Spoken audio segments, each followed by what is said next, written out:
I wanted to talk about something that has affected a lot of people I know, a lot of my mom friends, and even my clients have really been struggling with the flooding in Central Texas, all of the deaths, especially the deaths of those young kids who were at summer camp, supposed to be a safe place and a happy place, and it's just kind of heartbreaking to think about what those kids probably went through at the time, and also what their families and loved ones are going through now in the wake of something that's kind of unthinkable, that your kids could just be ripped away from you in that way.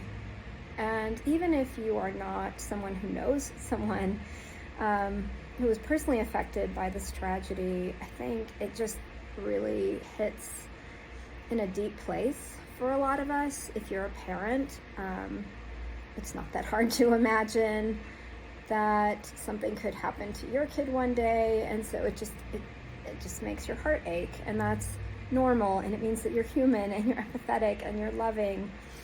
But if the thoughts of sadness and just the intensity of what's happened has kind of taken over, I do recommend that you limit the amount of exposure you have to the media talking about it, to looking at social media posts about it, and you may even want to limit the conversations you have with friends about it so that you're not spending all day thinking about these kinds of things. It's important to be able to talk about it, but when those thoughts become pervasive and you're just ruminating, it's probably better to give yourself certain times of the day where you say, I'm gonna allow myself to be sad, to cry, to feel anxious about whatever it is. And you can even schedule that on your calendar. I know it sounds kind of bizarre, but this works for so many of my clients, that when you just you feel like something is just going over and over in your head, if you schedule time to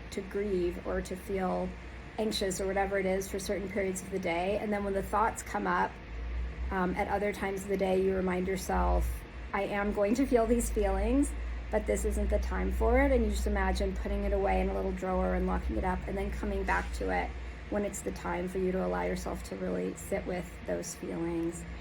This is an intense thing that happened, the loss of life for all of these lives. It is really tragic and unexpected, and it should make us hurt. We should care about other people and their suffering. And so if you're in that place, just know that it's totally normal. I mean, you could probably hear from my voice, even I struggle thinking about it, and it just kind of hurts your heart, what everybody's been through. But please reach out. We have therapists who are trained to deal with this stuff, who can help you.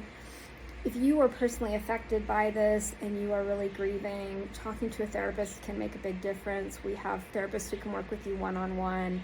I also recommend Bo's Place. If you're in Houston, they do grief work, and they do some really important, good things. They have support groups that can help you get through this. If you need more resources, please reach out to us. Even if you are not going to come in for personal counseling, we can help you find resources to work through your grief.